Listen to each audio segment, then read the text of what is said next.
don't normally do anniversary videos like this anymore, since giving myself a rigid deadline kinda stresses me out. But I wanted to make an exception in this case because this feels like an incredibly momentous and fascinating event. Star Wars The Force Awakens was arguably the most anticipated film of the 21st century thus far, coming off of the wildly divisive prequel trilogy that didn't exactly give a lot of classic Star Wars fans their nostalgic fix. Here was a true successor to the iconic and beloved original trilogy, one that sought to continue the adventures of cinematic icons we hadn't seen on screen since 1983. Here was an opportunity to return Star Wars to its roots and finally service the fans who hadn't been serviced in a long time by striving to recapture the classic magic of Star Wars above all else. I wonder if you picked up on the red flags I was putting down in that write-up. Yeah, the truth is, the legacy of The Force Awakens and the entire sequel trilogy is complicated.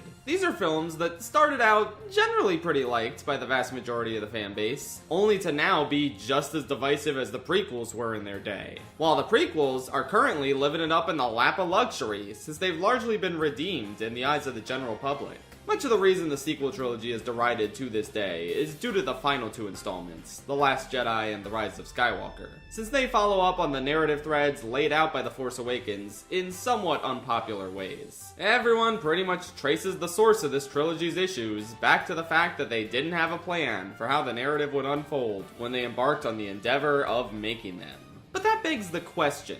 So much of the discussion surrounding the sequel trilogy revolves around the choices made in Last Jedi and Rise of Skywalker. But where does that leave The Force Awakens exactly? What was once the most anticipated release in the series, and to this day, the highest grossing Star Wars film of all time, is now arguably the least talked about installment in the Skywalker saga. Because not only is there not a lot to say when compared to its successors, but there isn't a lot that makes it stick out in the grand scheme of the saga for one simple reason.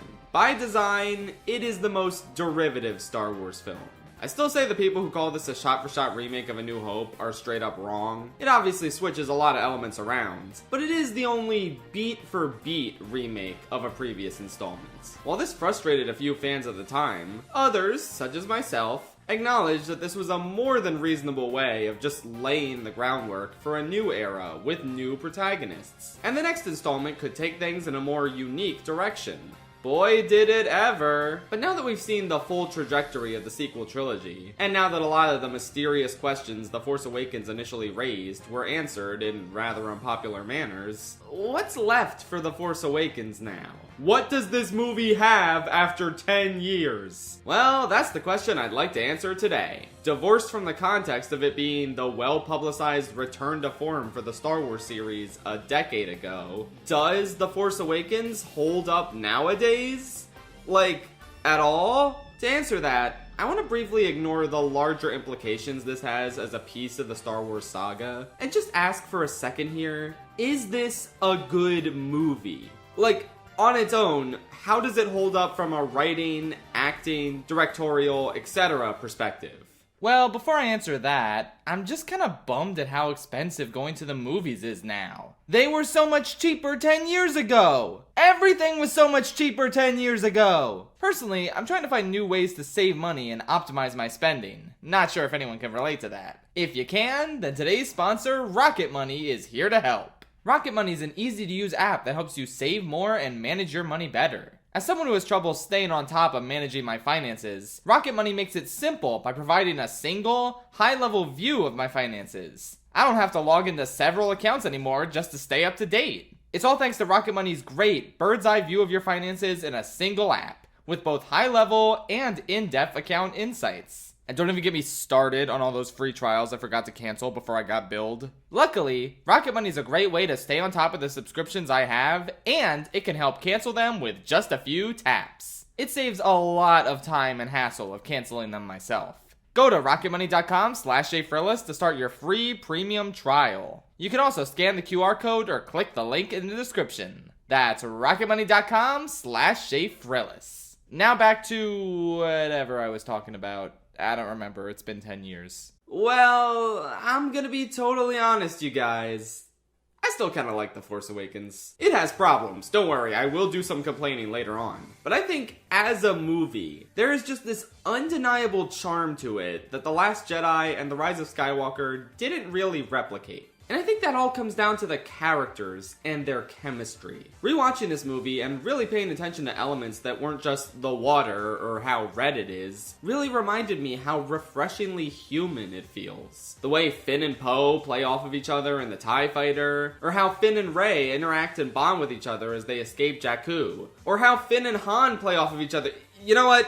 It's Finn. I think he might actually be the key ingredient that makes this movie so much better than the following two. I like Rey perfectly fine, but there is just something about Finn in this movie. This former stormtrooper running from his past and breaking away from this evil regime, only to finally stop running and establish himself as a true hero of the Resistance. It's pretty special, and it's made a lot better by how charismatic he is. He can be a bit too much of a goofball sometimes, like when he does that "I'm in charge" Phasma bit. I'm with Han on that one, just bring it down. But overall, John Boyega brings this magnetic quality to the character that make all of his interactions with the others a real highlight to this film. No, I don't think The Last Jedi used him very well at all, but I already made a long-ass video on that movie. I kind of want to leave it out of this one as much as I can. Bottom line is, Finn is kind of the sleeper MVP of this one. I have some problems with the whole Stormtrooper backstory that I'll get to later, but he makes for a really engaging protagonist to follow. And I like Rey in this one. I'm not gonna try and convince you that she isn't a Mary Sue or whatever. I don't even know if people still say that, TBH. But honestly, paying close attention to everything she does in this film, I don't know. I bought all of it. She could fix the Falcon when Han couldn't because she knew about the changes Unkar Plutt made to it. She's a great pilot because she has the Force. That's why Luke blew up the Death Star and Anakin could pod race at 9 years old. She beat Kylo Ren because he was emotionally distraught from killing his dad and he was bleeding out because a Sasquatch shot him in the abdomen. Everything checks out to me, dude. I don't know what to tell you. Her abilities don't really matter as much to me as her charisma, and I think Daisy Ridley really brings it here. I love the back and forths she has with Finn. I think they're such an inspired duo who really bring out the best in each other. I like seeing the mutual respect she and Han start to grow for each other. And I think the seeds of her and Kylo's unique relationship are planted very well in the few scenes they get here. And Kylo? Dude, he was kind of amazing from the start, honestly. For a movie devoid of new plot details, they really went ham with all the new and terrifying ways Kylo uses the Force. From stopping a blaster bolt in midair, to mind probing, to knocking Rey unconscious with it. And that's on top of what a unique character he is, as a young acolyte of the dark side who's still feeling the call to the light he left behind. That's so interesting. He's a really effective villain who's bolstered by the First Order surrounding him. This is the only movie in the trilogy that doesn't treat the main villainous faction as a joke. I still don't know why The Last Jedi decided to do that. I mean, sure, real life Nazis are kind of a joke, but I do want the space fascists to be a little bit intimidating in this fictional world. Snoke is intriguing and has a real sense of power behind him. Hux is deliriously effective when he gives his speech to the First Order before they fire the super weapon. Captain Phasma is... okay, you got me there. She's a complete joke in this one and the next one. Oh my god, what a terrible character. But the First Order as a whole is sufficiently threatening and evil here. I think the opening scene is tremendously effective. Right from that first shot of the Star Destroyer eclipsing an entire planet. The fact that this friendly old man character and this entire village are massacred before our eyes. It's nice to see the movie deciding not to pull punches right from the start. There are some jokes with the stormtroopers and a couple of funny edits, but they aren't embarrassing, aside from Phasma. And while the main characters can sometimes act a little too silly, it's usually a pretty fitting response to a stressful situation that doesn't feel out of place. Overall, I think the tone is immaculate in this film. They don't downplay any of the threats, yet they also manage to get plenty of great comedic bits that still make me laugh even 10 years later. That's the power of great, charismatic protagonists who also have really touching connections to each other. Again, Finn and Rey go together so well. I find it so sweet when he pours his heart out to her at Maz's castle and mentions how she looked at him like no one else ever did. I didn't even necessarily need their bond to be explicitly romantic in the future films, because it's such a sweet platonic friendship that I was consistently delighted by. And there's definitely a reason everyone started shipping Finn and Poe. It was all here right from the start. Their chemistry and the limited scenes they share together is really something special. Okay, I talked a lot of shit about The Last Jedi already, so I really have to ask. With JJ back at the helm of Rise of Skywalker, how was the chemistry between the leads so flaccid in that movie? What even happened? Alright, back on track. While I do think this film has a lot of humanity to it, just in the way the performances play off of each other, part of me started to consider the more cynical angle as to why this is. It's no secret that The Force Awakens was explicitly designed to be the anti-prequel movie. This was meant to win over those Star Wars fans who were burned by the previous trilogy by bringing back everything that made the original trilogy so special, from practical effects to a simple Empire versus Rebellion story. And part of me can't help but feel like that's where this movie's focus on the interpersonal relationships between witty, quippy characters came from. Maybe it sprung from a more business-oriented mindset to ensure that these films weren't seen as cold and inhuman and awkward, which were complaints levied at the prequels when they came out. Once I started thinking about that, I had trouble unseeing it. As much as The Force Awakens was obviously made with a clear passion for the original trilogy, it was also made with an equal level of disdain for the prequels. So much so that the idea of a New Republic doesn't even factor into the film at all. We blew up the New Republic, don't worry about it. It's the Empire versus Rebels again, just like you remember it. There are only passing references to concepts from the prequels, like Kylo saying Snoke should perhaps consider using a clone army. But for the most part, the movie goes out of its way to deny any sort of connection to the trilogy that released right before it. Which is fair enough in a narrative sense, because that era has long passed. But it's one of the elements of The Force Awakens, and the entire sequel trilogy, that is so odd in hindsight. Because nowadays, this brand is prequel-palooza. As soon as Dave Filoni got more and more control at Lucasfilm, and as soon as the higher-ups realized the kids who grew up with the prequels were the right age to be nostalgic for them now, that's kind of been the main focus of Star Wars nowadays. Original trilogy nostalgia is out, prequels and Clone Wars nostalgia are in. Obi-Wan show with Ewan McGregor, Ahsoka show with Hayden Christensen, Rada the Hutt from the Clone Wars movie in The Mandalorian and Grogu. Why the f*** not? So to look back on the Disney Star Wars era before Disney Plus and all its corresponding shows launched, it almost feels like a bygone era of its own. It's genuinely so fascinating seeing how much contempt this trilogy, and specifically this movie, seemingly had for the prequels. But hey, you know what? It's impossible to deny that this is what Star Wars needed at the time. It feels weird to say in 2025 when the prequels are more popular than ever, but the contempt people had for these things when they came out was unreal. I remember I was 7 years old and my dad was explaining the Oscars to me and how they crowned a certain movie Best Picture. And I remember saying, "Oh, I bet it's gonna be Star Wars Episode 3, Revenge of the Sith." To which he said, no, people didn't like that movie very much. This really shattered my worldview, and I was never the same after hearing it. Okay, quick tangent though. It's kind of insane that none of the prequels were nominated for original score, but all of the sequels were. In what fucking universe, bro? Even if you hated the movie, how is Revenge of the Sith score not awards worthy while the fucking Rise of Skywalker score is? Get real. But to be fair to The Force Awakens, I think it legitimately added some great new themes to the symphonic legacy of Star Wars. The March of the Resistance music is always cool to hear. Those 4 sinister notes that symbolize the arrival of Kylo Ren go very hard. And especially Rey's theme is just so beautiful and unique.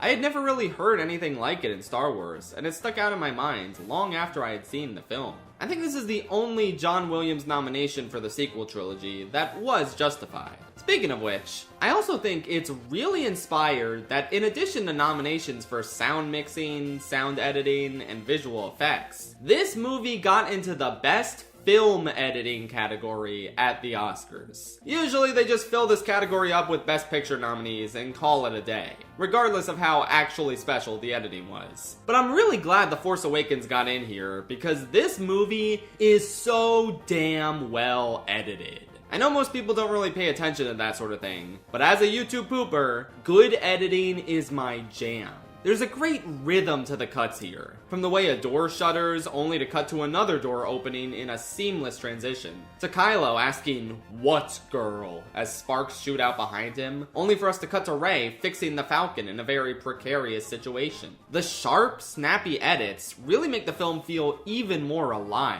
Plus, they even keep a few of the goofy PowerPoint transitions we've come to know and love in this series. I think this is my favorite Star Wars film in terms of its editing. Oh, sorry to spoil the eventual ranking on that dumb niche topic. But it's just so strong in that department. And that's just the tip of the iceberg in terms of this movie's technical aspects. I'm just gonna say it. The Force Awakens is an extremely well-directed movie. Again, I promise I have issues with the plot and some of the characters that we'll get to, but I really wanted to get a lot of my praises out in the open since, I don't know, who else will praise this movie these days? As a film, I think J.J. Abrams did a tremendous job presenting the most tactile and realistic feeling cinematic view of the Star Wars universe to date. You could argue that Gareth Edwards one-upped him with Rogue One a year later, but at the time, it really struck me just how immersive this version of the Star Wars universe felt. When Finn and Poe steal a TIE fighter and Poe comments on how much it really moves, you can feel it through expert sound and production design, as well as through Oscar Isaac's reaction. Hell, the way he looks around at the hangar bay, or the blaster bolt Kylo is suspending in midair. It's nice to have the characters be amazed by something that's also amazing the audience. Every blaster bolt fired, every ship shot down, every time a lightsaber is ignited, you just feel their power. I had never once considered the sheer unspeakable wonder of Chewie's bowcaster until I saw it fired in this movie. Part of the reason the iconic traitor fight Finn has is so memorable is because of how hard this guy's hits are. The way Rey is slammed against a tree by Kylo Ren, or how Finn's back is sliced up. You just feel it deep down because of how well the movie's effects sell it. Again, is this Disney's way of overcompensating for how fake a lot of people complained the prequels felt? Maybe, but I'm gonna be honest. Regardless of the intentions behind the movie's tactile feel and the actor's wonderful charisma being potentially cynical and rooted in prequel disdain, the end result is so effective that I kinda don't mind. I love the look of the prequels in a lot of areas, and I appreciate how boundary pushing their visual effects were. But this version of Star Wars just feels richer and more immersive. Not the overall universe, mind you. The prequels mop the floor with this movie in terms of world building. But again, looking at things less from a Star Wars point of view and more from a filmmaking point of view, I'm still incredibly impressed with The Force Awakens. You can tell a lot of effort went into the presentation of this movie, and it visually holds up so much better than a lot of blockbusters that have come out since. So to answer the question posited by the video's title, yes, I do think The Force Awakens holds up somewhat, in the sense that it is an enjoyable and agreeable sci-fi spectacle, with a lot of personality to its characters and direction. But does that mean it remains the same magical experience it was back in December 2015, when we were all blown away by the magic of seeing our childhood heroes on the big screen again, in what felt like a blockbuster for the ages? No. To be fair, you might not have even thought that seeing the movie the first time. But that's certainly the vibe I got from my initial theatrical audience. People were invested, laughing, and clapping at every grand, nostalgic moment. The opening crawl, the first appearance of Han and Chewie, 3PO, R2, Luke, the Falcon. The applause for Carrie Fisher started out a little bit more hesitantly than everything else, which I thought was a bit rude. Maybe my audience didn't recognize her, I don't know, but after a slow start, she got the claps too. And it wasn't just the nostalgia, they even clapped at Starkiller Base getting destroyed, and especially when Rey used the Force to grab the lightsaber. I distinctly remember one guy shouting, "That's how you make a movie!" Honestly, after an entire decade of Rey discourse, it's kind of refreshing to look back on that memory. Even after seeing it in theaters, everyone was talking about this thing for at least a month, discussing their favorite scenes, trading theories as to who Rey's parents were, and daydreaming about what the great Luke Skywalker was gonna do next. The Force Awakens perfectly did its job capturing the cultural zeitgeist upon its release. Which is why it's kind of depressing to look back and realize this movie wasn't exactly built to last. I think it's a really good, fun movie, but despite introducing a new generation of heroes and villains, it feels shockingly disposable in the modern context of the Star Wars saga. Yes, you've waited long enough. I think it's finally time to talk about the aspects of The Force Awakens that I don't think hold up, and why I would not say it's as good as it was upon initial release. You know, I actually made a quick video on this movie back before media analysis became the focus of my channel. And I'm only starting to realize now that my thesis in 2025 is the same as it was in 2017. The Force Awakens is a great movie, but it's a bad sequel. Actually, I'm gonna demote it just a tad. It's a good movie and a bad sequel. See, I don't think I fully comprehended just how dire the implications of this film were for the greater Star Wars narrative.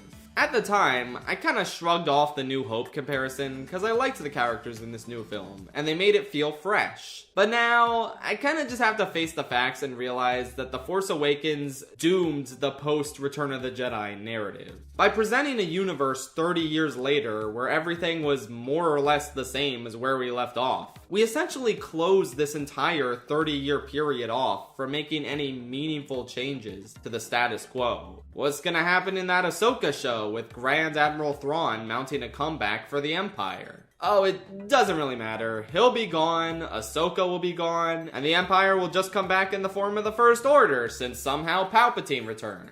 It would be so neat if there was some mystery as to what the state of the galaxy could look like following the era they're currently focusing on in the Disney Plus shows. But we already know. Nothing much changes. And zombie Palpatine is behind it all. I know Palpatine returning isn't the fault of The Force Awakens, but those seeds would have never been sown if we could have done something a little more unique with this trilogy's conflict. Did it need stormtroopers? Did it need an Empire versus Rebels conflict again? We do have to look at this from the cynical shareholder perspective, where, hey, people liked the original trilogy and they didn't like the prequels. We need to make another original trilogy, pronto. I'm not gonna act like that wasn't a smart business decision at the time. Even if, like I said, the decision to completely shut the prequels out of this trilogy looks more and more silly with each passing year. But I think the cynical mindset present within the very conception of the sequels shows exactly why kids these days are flocking to the prequels in droves and leaving the sequels in the dust. The Force Awakens is just not a very imaginative movie. And I don't think the first installment of a brand new era of Star Wars stories really could have afforded to be that in hindsight. Now we forever have to deal with the knowledge that 30 years later, Han is still smuggling, Leia's still rebelling, Admiral Akbar is still Akbaring. We're not allowed to evolve these characters' roles because doing so is antithetical to the task of making a commercially viable, box office shattering, crowd pleasing Star Wars film. Whether you think he succeeded or not, you can't deny that Rian Johnson tried to evolve Luke as a character, and it was the most controversial choice in a long line of controversial choices for this series. So again, The Force Awakens was the smartest kind of movie they could have made in the short term. I just think it's responsible for this being the most boring and least fleshed out era of Star Wars to date. And artistically, I just don't think it's helped Star Wars in the long run. We haven't really gotten any good stories that branched off from the sequel trilogy. Even if you don't love Rogue One, you absolutely have to give it credit for laying the groundwork for Andor to happen. The Clone Wars is the gift that keeps on giving, with so many projects being born from it, even if not all of them are great. The legacy of the sequel trilogy is nothing currently outside of the trilogy itself, which consists of maybe the most universally hated Star Wars film there is, easily the most polarizing Star Wars film there is, and, you know, the one that nobody really has much to say about anymore. The Force Awakens. It exists. Okay. But does fan reception really matter that much? Does the impact it has on the franchise as a whole really mean anything? What about the movie itself? It's good. I like it. I said as much. Case closed, right? So remember how I said I thought this movie was great before, and now I demoted it to good? I'm gonna be honest, the third act of this movie does not hit anymore. On this rewatch, I thought it was a bit of a chore. It was shallow and pedantic. The Force Awakens is a movie that gradually gets worse the longer it goes on. I think the first act does a great job of introducing its characters and their dynamics, largely because it's completely allowed to focus on them. Aside from the concept of a droid with a thing that needs to get to the rebellion who's now on a desert planet, this is the part of the movie that almost entirely feels like its own thing. A true, new Star Wars film. And the second act is pretty good. I think Han and Chewie are well implemented. I like how they play off of Finn and Rey. And I especially think it was smart to only focus on them for a bit, instead of throwing in a bunch of returning faces. This movie makes great use of Han Solo, without making it feel like he's taking away from our new protagonists. Then we go to a new cantina, and we see a new Death Star blow up a new planet, and I don't want to say the third act of this movie is bad. It's still cute, pulpy fun. But it is very been there, done that. The entire space battle is just kind of white noise, with the infiltration of Starkiller kind of just being more of the same, and the lightsaber duel being perfectly fine. I'm not asking for prequel level choreography or anything, but it does kind of pale in comparison to the more psychological aspects of the original trilogy duels. Now the third act kind of lucked out, because it does contain the best scene in the movie, in between all this standard stuff. I think the moment where Han confronts his son and is subsequently killed is genuinely tremendous. I talked about it a bit in my jokey joke shitpost video about the color red. But the lighting here, when Kylo is torn between the dark and the light sides, and you can see it on his face, sublime. We're also given a throwaway line earlier about how when the sun goes down, the weapon is fully charged. And it looks like Kylo might actually go with his father. But then, wouldn't you know it, the sun goes down. Without any words, you understand that the dark, the allure of power, is beckoning to him. So he kills his father. Honestly, I was alright with this since I felt the movie gave me all I needed of an older Han Solo. It was a powerful send-off to a character who finally decided to stop running, and a good indication that the younger generation could pick up the conflict from here. Oh yes, sorry, I forgot, this is the negative section of the video. Yeah, that's the one standout part in this third act. The rest is just Star Wars. And for a movie that genuinely started out feeling so fresh and unique in that first act, it's a bit disappointing. It feels a little bit like the movie considers the compelling, wordless portrait of Rey's miserable life on Jakku to be the vegetables you have to eat before you get to the yummy dessert that is C-3PO and his red arm. But does that mean the first two acts of this movie are flawless? Oh, absolutely not. As much as I praised Finn's character earlier, I feel like the whole reformed stormtrooper angle really isn't fleshed out as well as it could have been. Especially in regards to how he treats his fellow troopers as the movie goes on. Remember, his initial motivation for turning good is that one of his comrades dies right in front of him. What's he doing going around mercilessly shooting these other stormtroopers? Just stabbing one in the fucking chest with a lightsaber without a second thought. I was rewatching K-pop Demon Hunters the other day, you know, as you do. And I saw that scene where Rumi is going through a crisis of faith. So she starts questioning one of the demons and asking if he's a prisoner too. And I was like, hey, how come Finn never did that even once in this movie? I know they're in a lot of high-stake battle situations, but theoretically, any one of these troops could be another Finn. Someone who just needs a little nudge to break away from their programming and turn to the light side. But that's complicated and it'll take a while, so let's just kill them all. F it, why not? I don't know, man. Would it have been so hard for him to just talk to a stormtrooper at any point? Ask them why they're doing this? The brainwashing can't have been that strong, considering Finn just acts like a normal goofy dude the whole time. I wouldn't say they bit off more than they could chew with this whole child soldier stormtrooper concept. It's more like they shoved it down their throat without even attempting to chew it once. I also think the explanation of how they got Poe out of the narrative without killing him off is really odd and flimsy, obviously stemming from a last-minute decision to not kill him off. The movie is generally pretty funny, but some jokes just don't land. With that, who talks first? You talk first, I talk first thing Poe does, being a pretty early low point. One scene that I was especially struck by how bad the writing was in is the scene where Han and Leia talk about losing Ben to the dark side and what they did in the years since. It's so expository and unnatural. It feels like they're saying this stuff to people who don't actually know what happened.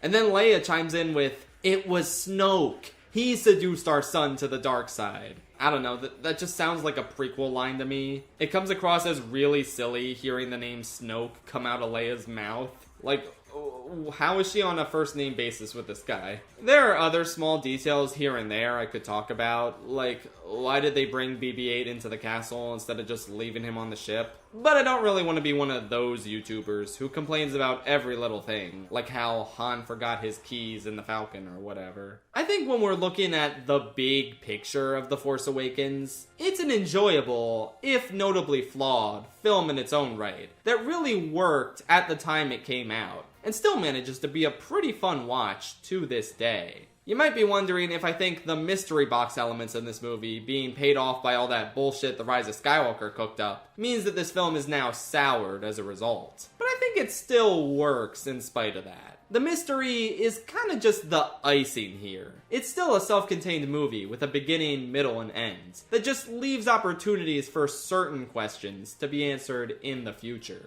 Yippee! But ultimately, while the current legacy of The Force Awakens is generally one of indifference, who's to say its reception won't change and evolve in the future? I mean, if the prequels can get redeemed, anything can happen. I know it seems unlikely now, but those kids who grew up on the sequel trilogy are gonna be of age and ready to make YouTube videos on why their childhood Star Wars movies are cinematic masterpieces soon enough. Or they could also turn out to be prequel fans, who knows. Anyway, I guess that's about it. Suppose I'll see you in another 10 years to see how well and or poorly this film holds up then. I'm not talking about The Last Jedi for its 10-year anniversary. We're done with that one. Same goes for The Rise of Glup Shido Walker, whatever. Maybe.